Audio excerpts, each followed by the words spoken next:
It's the time of the year when a lot of businesses are hiring. You've settled into the school year, and now you want to get a job. Maybe you realize that you need a job to earn a good grade in your STEP or your co-op class. Maybe you realize that getting work experience while you're in high school is a good idea for your future employment goals. Or maybe you just need the money. Those are all three great reasons to go out and get a job while you're in high school. So you go around to some businesses where you would like to work, or you call them on the phone, and you ask them if they're hiring, and they say, "We are accepting applications." On this episode, we're going to talk about this term, accepting applications. What does it mean, and what should your actions be after hearing that a business is accepting applications? We will answer those questions, as well as a student question about careers and job shadows. We'll cover all these topics on this episode. It's the week of September 14th through the 18th, and this is the QC STEP podcast.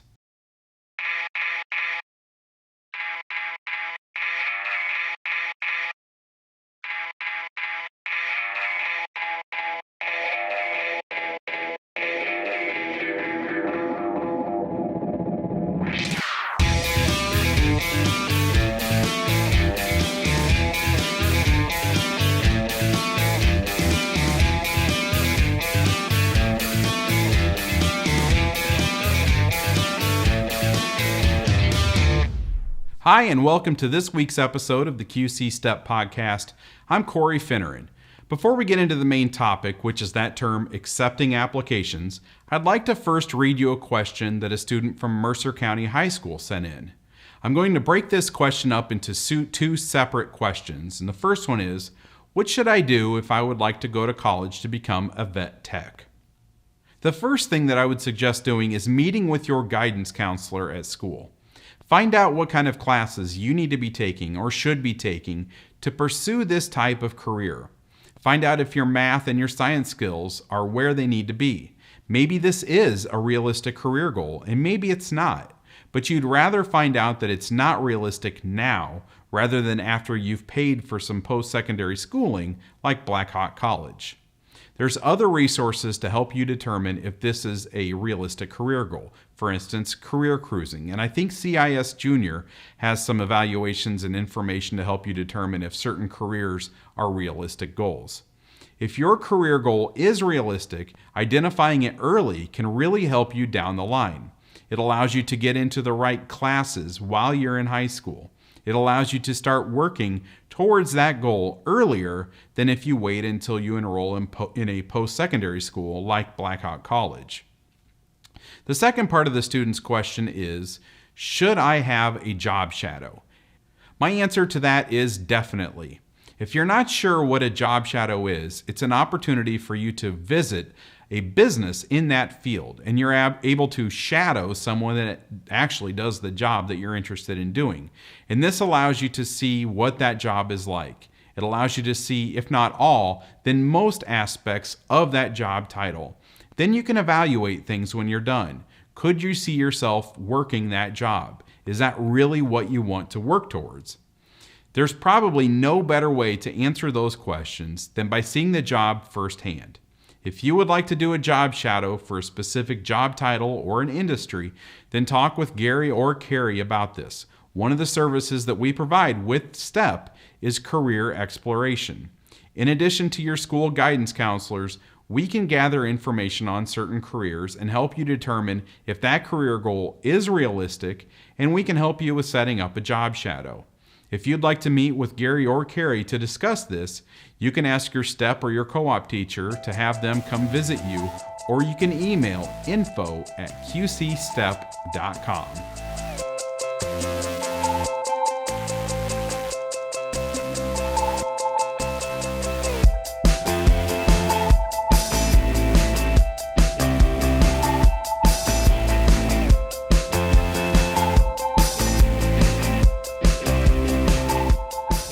In the intro to this episode, I laid out a scenario. You're ready to find a job, you identify the businesses where you would like to work, and you start stopping in or calling them to find out if they're hiring. They might tell you that they aren't hiring. They might tell you that they are hiring. They might tell you that they're accepting applications. Does that mean yes, that they're hiring? Does that mean that they aren't hiring? Does it mean that they will soon be hiring? I don't really think that there's a concrete answer. It probably depends on the business. But I would say for the most part, it means that they are not hiring right now, but they will be soon. A lot of the time, that's what accepting applications means. You will frequently hear that term used by businesses that have a lot of turnover, like fast food businesses like McDonald's.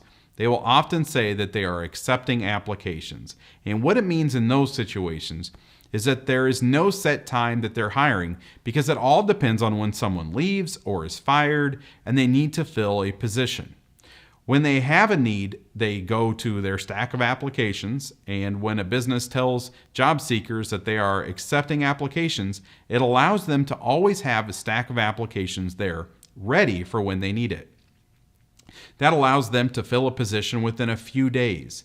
If they had to advertise that they're hiring, wait for people to turn in applications, then go through those applications, then interview the candidates, and then offer positions and possibly wait for that person that they offered the position to turn in their 2 weeks notice at their existing job, it could easily take them 3 or 4 weeks to fill a position.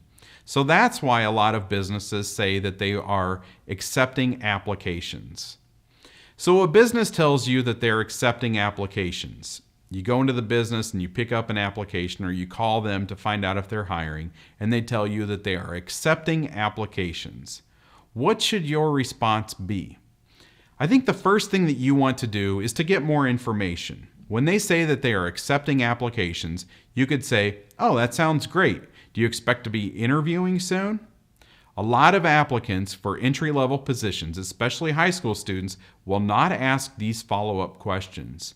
By asking, "Do you expect to be interviewing soon?" it demonstrates to the manager that you are truly interested in that position, and by showing more interest in the position, it will set you apart from the people that don't ask those follow-up questions on their first contact with the hiring manager. So let's say you get that information and you turn the application in, the completed application. We talk about the importance of following up after applying and interviewing all the time here on the QC Step podcast. If you haven't heard us talk about the need for following up after you apply for a position, just like asking those questions when you pick up the application, it demonstrates that you want the job more than the other applicants that don't follow up. I usually tell students to wait about 5 days after you turn in an application and then call the business and ask to speak with the hiring manager. Introduce yourself and tell them that you would like to check on the status of your application. If you applied online, I would maybe do it 2 or 3 days after you complete the online application. Again, call the business, ask to speak with the hiring manager, introduce yourself, and then tell them that you applied for a position online and you would like to know if your application went through. So now, let's get back to the accepting applications topic. I think that follow-ups are even more important when a business says that they are accepting applications. If a business is accepting applications, they probably have a lot of applications sitting in a pile. And while you wait for a position to open up with them, first off, while you're waiting, you should be applying with other businesses. But while you wait, there's not a whole lot you can do about that application. But when you make a follow-up phone call or an in-person follow-up, you're demonstrating that you really want that job. And it's at that point that they will probably go through the pile of applications and set yours aside. A few years ago, we had a hiring manager from Hy-Vee speak with all of our step teachers, and he told us that when an applicant calls to check on their application, that phone call alone would move their application up into the top of the pile. Following up is not a real fun thing to do, but it really does help you get the job. If you're going to take the time to fill out the application and turn it in, why miss out on the job because you didn't follow up? And now we know that it's even more important when the business says that they are accepting applications. If you've recently applied for a job, or you will be applying for a job soon, and you would like to practice your script for a follow-up phone call, Gary or Carrie would be happy to meet with you and practice. Practicing really can help you make you more comfortable, and the more comfortable and confident you sound on the phone, the more likely you will be to move to the next stage in the employment process.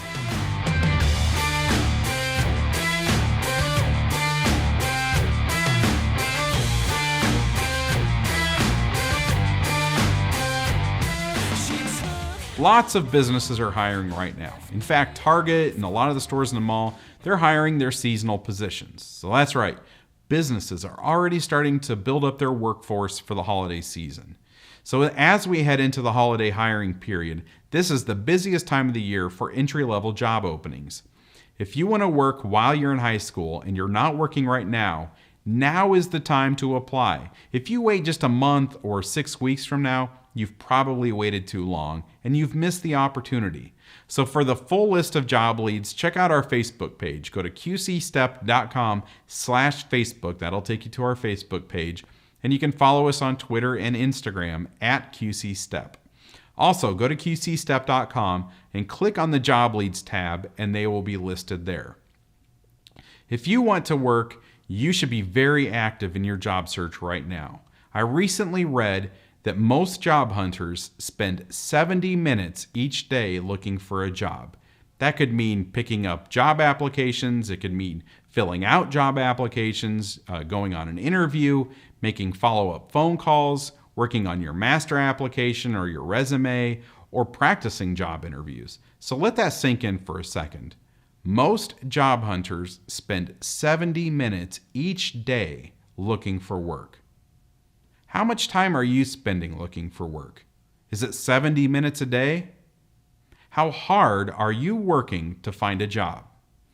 If you're spending far less than 70 minutes a day, your competition is working harder than you, which to a business and a hiring manager, that tells them that your competition wants the job more than you do. The amount of work that you put into the process is clear to a hiring manager. They can tell by how much you want the job and how much time you have put into it based on how your application is filled out, how well you interview, and how you conduct yourself in a follow-up phone call. If you put in the time, you will perform better throughout the entire process, and you'll be more likely to get the job. Don't let other applicants outwork you. Thanks to that student for sending in the question about careers. That student is interested in being a vet tech, and we talked about how you can determine if your career goal is realistic and if it's the right career for you. We talked about job shadows in that discussion. I talked about what they are and how you can set them up. We talked about this idea of businesses accepting applications. We went over what it means for different businesses and what you can do to help yourself get to the next level of the application process. We talked about the seasonal hiring period. It's starting now, and now is the time for you to be applying. This is the busiest hiring period of the year for entry-level positions, and I shared with you how much time your competition is spending on their job search. Thanks to the Mercer County student that sent in that question. If you have an employment question that you would like answered here on the podcast, you can submit that question at qcstep.com. Click on this image on the website and then fill out this form. That does it for this episode, and we will be back next week with episode number 95 of the QC Step podcast.